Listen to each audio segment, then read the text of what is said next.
Bonjour et bienvenue sur cette chaîne YouTube Quelque chose à vous lire. Me voilà de retour après plusieurs mois d'interruption. Je vais donc reprendre les lectures vidéo. Alors je vais les reprendre à un rythme différent de celui qui était le mien précédemment. À l'époque, je les avais publiées à la régularité d'une fois par semaine. Il y a actuellement sur le sommaire de la chaîne, vous trouverez une vingtaine de lectures. Donc vous avez de quoi vous promener pour celles et ceux qui ne connaissent pas encore cette chaîne. Et donc je reprends les lectures de façon aléatoire. Je les publierai au fil du temps. Je ne peux pas vous dire quand exactement. Pour pouvoir avoir accès et connaître les publications de ces vidéos, en fait, soit vous vous abonnez à la chaîne et comme ça vous serez prévenu dès qu'une nouvelle vidéo arrive. Sinon, je les posterai moi en relais à chaque fois sur ma page Facebook et donc ce sera l'occasion pour vous, pour ceux qui sont également en lien avec ma page Facebook, de pouvoir être informé qu'il y a une nouvelle vidéo de lecture qui arrive. Alors aujourd'hui, pour reprendre ce cycle de lecture, je voudrais vous présenter un livre de Juliette Cortez intitulé L'Ancéisme et qui est publié aux éditions publi.net. C'est un roman très récent, il a été édité en mai 2021, donc vous voyez c'est tout à fait récent. Et pour moi c'est une grande découverte, j'ai vraiment beaucoup aimé ce livre. C'est un voyage onirique de Gustave, le personnage principal de ce livre, à la recherche de soi, à travers une tentative de saisie du temps qui s'écoule, qui passe, qui disparaît, aussi bien le temps de l'enfance qui nous est lointain, perdu, qui s'étiole, dont on a des bribes qu'on aimerait bien reconstituer, qui nous échappent en partie, et puis le temps futur vers lequel tout est amené à disparaître, et soi-même au milieu dans ce temps présent, comment saisir son propre être. C'est aussi une réflexion sur l'écriture, puisque c'est bien souvent l'écriture qui nous permet de nous saisir. Et à travers ce cheminement, Juliette Cortez nous propose une plume très délicate et qui parle du souvenir, qui parle de l'émotion, de la sensibilité, avec une très grande finesse, qui moi m'a beaucoup touché, et c'est ça que j'aimerais partager avec vous aujourd'hui. Alors, je vous laisserai bien sûr découvrir l'ensemble du roman. Les passages que j'ai choisis ne sont pas du tout des passages qui poseront un problème. Au contraire, vous serez très heureux de les retrouver lorsque vous lirez vous-même le livre. J'ai choisi de vous lire tout d'abord le chapitre inaugural. Alors, le livre est composé d'une succession de chapitres très courts qui font entre une demi-page pour les plus courts jusqu'à peut-être 3 pages pour les plus longs. Et l'ensemble de ces chapitres, qui est un chœur à multiples voix, forme le kaléidoscope de ce roman un peu cubiste, je dirais. Et moi, j'aime énormément cette multitude de points de vue qui vous ramène à un personnage, à la réalité d'un être, mais vu par tous les prismes de sa sensibilité, de son histoire et de sa mémoire. Alors je vais donc commencer par vous lire le chapitre inaugural, puis je vous lirai un chapitre sur la musique qui m'a particulièrement touché. Vous ne serez pas surpris, pour ceux et celles qui me connaissent, que la musique m'ait particulièrement parlé. Et puis ensuite un chapitre sur le temps lui-même.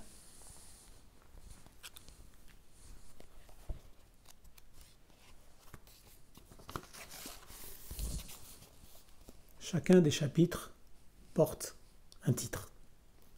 Et le tout premier se nomme « Ce qui souvient ». On arrive par une matinée d'été, avec au ventre un peu d'excitation, de crainte. Là, déjà, le parvis de la gare n'est plus le même, sans qu'on sache dire pourquoi. Il faut prendre un souterrain pour rejoindre le parc des Glacis. S'est-on demandé à l'époque pourquoi c'était le parc des Glacis? Qu'importe. Les pelouses, elles, sont fidèles. Par là, en contrebas, il y a une petite aire de jeu où longtemps on s'était embrassé dans le froid, debout, sur un tourniquet. L'autre avait des mains chaudes. On fabriquait une haleine de langue mélangée, une douceur de muqueuse où s'engouffraient à deux les yeux fermés. Le baiser avait duré le temps de toute la chanson Stairway to Heaven de Led Zeppelin. Un slow sur un tourniquet. Les paupières fermées, si proches, les cils en gros plan à chaque fois qu'on ose un regard, et d'autres choses, plus secrètes si l'on est pudique. De la gare, le parc est en descente. On n'y croise personne. Les allées lisses, comme avant, on finit par rejoindre la rue Battant. Passé devant le bar, une sorte de PMU à l'époque, plein de vieux qui doivent être morts depuis, où, chose étonnante entre toutes, on jouait des mercredis après-midi entiers au tarot. Oui, au tarot. Bande d'adolescents jouant au tarot dans un PMU, buvant des blancs pommes ou éventuellement quelques bières, c'est aussi de là qu'on vient. Ne pas oublier ce fragment de l'histoire. Ni la taille des cartes rectangulaires, allongées, ni les images sur les atouts, ni le dos lisse et rayé blanc sur rouge, ni l'usure des coins. En bas de la rue Battant, la rivière est là, grosse des pluies du printemps, marronasse. Un jouffroid d'avant de bronze la regarde passer. Le tram très neuf, le pont battant.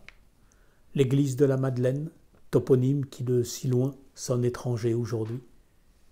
Un tremblement dans la perception, une ambiguïté qui trouble le sens.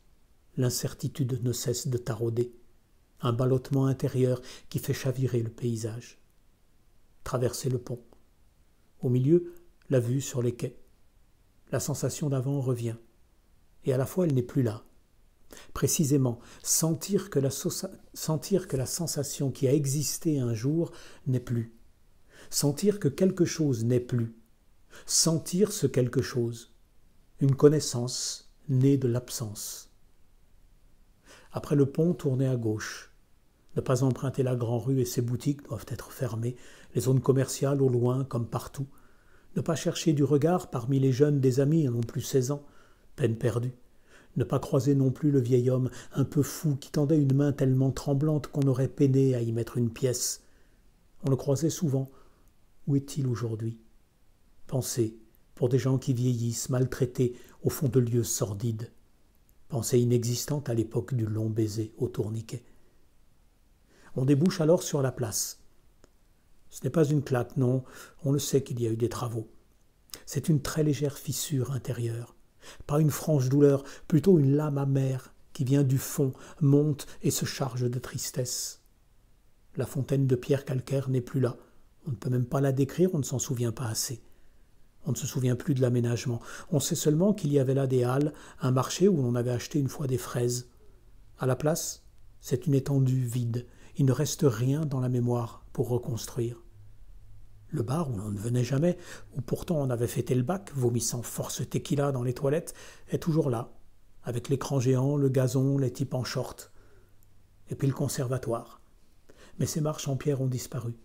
Le passé est parti avec le calcaire.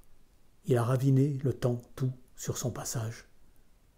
Là, debout, laissez venir les remontées de la mémoire qui disent l'écart, l'étrangeté de l'écart, l'insaisissable différence et similitude entre le soi de ce jour-là et le soi de ce jour-ci. Du présent, on ne sait pas quel passé on habite. La ville est un écho. La ville est en écho. Le sol tangue un peu.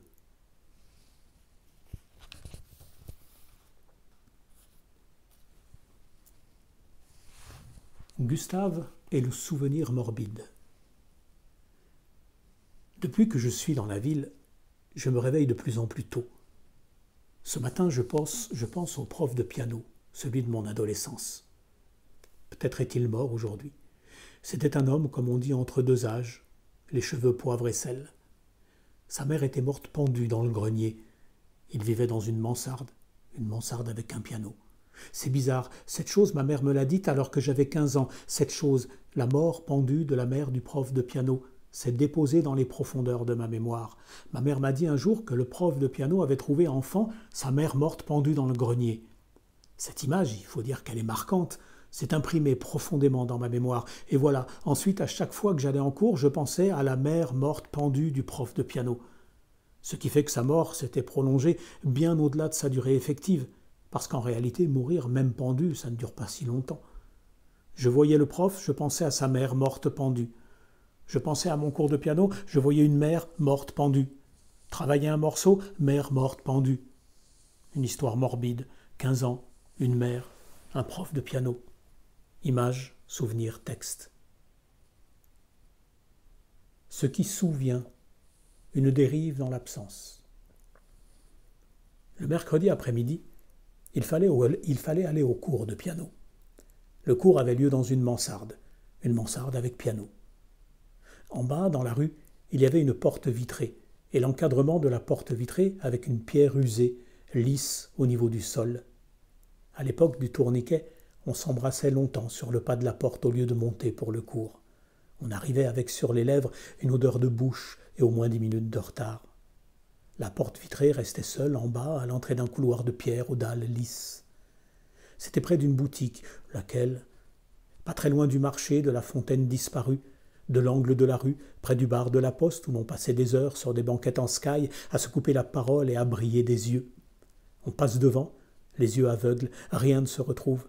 La porte vitrée et sa pierre lisse, comme si on les avait rêvées. La désillusion, l'espoir et une sorte de rage bête. Une rage pour un pas de porte étouffé par le temps, une rage pour une absence de porte et une pauvre pierre lisse prise dans la poussée lente des grands murs, une rage parce que rien n'a l'air de changer jamais alors que rien ne se retrouve, pas même les portes, pas même les pierres lisses des seuils, un lent relent de peau tannée, une dérive dans l'absence. Gustave et les remuements souterrains. Dans le meublé que j'ai loué, il y a par chance un piano. Ces dernières années, les cours de Madame T m'ont permis de retrouver des réflexes acquis dans l'enfance, de gommer un peu l'interruption de près de 20 ans. C'est comme le vélo, on n'oublie pas. Je joue pour soulager l'angoisse, je joue pour garder trace de moi. Le piano, c'est ce qu'il reste. Lorsque vient le sentiment que tout est flou, foutu, vidé, dépourvu de tout, rien à dépourvoir, démuni, tout est démuni. Quand tout est démuni, il reste la musique, le soulagement par la musique. Elle vient calmer les peurs, défaire les plis, éponger le vide et ses remuements souterrains, incongrus. L'esprit absorbé par les touches, par la course des doigts sur les touches, la joie muette de chaque note jouée juste, jouée encore, et le rythme fait trembler les froissures intérieures. Un courant qui traverse le corps se lève, grossit, et ne se suspend que pour jouir du silence instable et précis des respirations. Quelque chose qui fend l'air, la matière, la chair, jusqu'à la vibration sensitive du squelette. Les tympans à l'affût du rayonnement du son au dehors. Onde précieuse comme un torrent. Les creux du dedans emplissent l'extérieur. Le dehors ne fait plus peur. Il renvoie les échos. À la limite, tu pourrais même devenir ami avec le monde. C'est joyeux et c'est rempli d'histoire, la musique. Il y a la répétition des gestes, les doigts qui vont seuls, les regarder travailler à leur grâce pour donner un air de facilité et puis rêver. Il y a les histoires qui passent, par lesquelles on passe. Telle phrase, c'est telle image. Ici, sur la descente, pensez à tel ami. Il y a ce qui s'inscrit comme un double du langage musical, le carbone imaginaire de la mélodie avec des points saillants là où il y a eu des difficultés, une difficulté technique qu'il a fallu surmonter avec l'ardeur des doigts et le désir pour la musique. Rien n'explique le jaillissement des histoires et surtout leur empreinte profonde, quasi définitive. Ai-je pensé ce jour-là à lui, à elle ? 100 fois la pensée reviendra vers elle, vers lui, repassant par cet accord, cette phrase. Chaque morceau recèle une histoire secrète qui 100 fois se raconte aux musiciens. Comme enfant, on aime écouter 100 fois un livre. La musique est un sentier emprunté fréquemment et qui rassure. Oh, le gros travail du temps, de la répétition. Apprends à tes doigts, dit Madame T. Inscrire dans le corps un cheminement qui deviendra mémoire, une course en montagne dont les points de passage sont des visions, des histoires, des personnages. Le mystère de ce qui s'accroche entre la tête et les doigts. Le cortex est une lanterne magique. Il projette ses images sur un écran intime. La partition s'écrit comme un jeu d'enfant dans mon corps. La joie, c'est des obstacles surmontés. La position impossible des doigts au premier déchiffrage et qui devient aisée. Le temps, la répétition, les lassitudes à lambiner sur une mesure, puis les douleurs à jouer et rejouer le même passage, l'ardeur et le désir qui font tenir tendu vers la saisie du morceau entier. Y arriver comme un rire fou. On n'oublie pas, mais le morceau s'en va, s'échappe des doigts, retombe dans le grand cimetière muet des partitions qu'on ne joue plus. L'éphémère écrasant de la musique, l'amertume sèche, un grand vide sous les doigts, une absence qui s'emplit de désespoir râpeux, l'envie de retourner jouer sur le vieux piano désaccordé dans l'appartement de ma mère, pour voir si le morceau revient. Une mélancolie que je reconnais me susurre à l'oreille que je suis bien le même qu'avant ma naissance, le même qu'à 17 ans dans la ville, aussi triste, le même.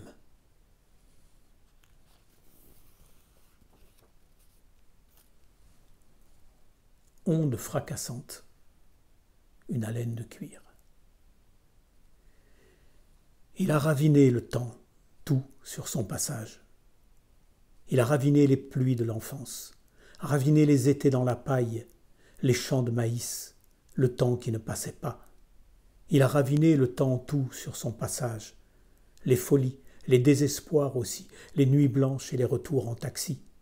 Il a raviné même l'après, le temps durci des premières années de travail, tout ce qui est parti, l'innocence cruelle d'une ville après l'autre, les joies et les rames de métro, Georges Semprin et même Mano Solo. Sous la même coulée de boue, sous des soleils qui passent, il a raviné le temps tout sur son passage. Nos sueurs envolées au vent du nord, les aubes sans sommeil et les enfants qui pleurent, il a raviné le temps, même les jeunes parents, les varicelles et les matins d'école, il a raviné le temps tout sur son passage, ce temps que l'on croyait figé, les heures arrêtées, les années pleines comme un œuf, il a raviné l'autre temps, celui d'avant et celui d'après, même le maintenant raviné d'avance. Il n'a pas 14 jambes le temps pour raviner, il en a 1000 pour courir après le temps, le rattraper, le prendre à la gorge, lui faire dire au temps tout ce qu'il a caché pendant si longtemps. Les chansons du temps refermées laissent ouvertes toutes les mémoires. Il a raviné le temps tout sur son passage. La ville, ses gens sont là toujours. Le temps a tout emporté. Rien n'est vraiment parti. Des décombres monte une haleine de cuir. Voilà. Je vous conseille vivement la lecture de ce roman, L'Ancéisme, Juliette Cortez, édité chez Publi.net. À très bientôt.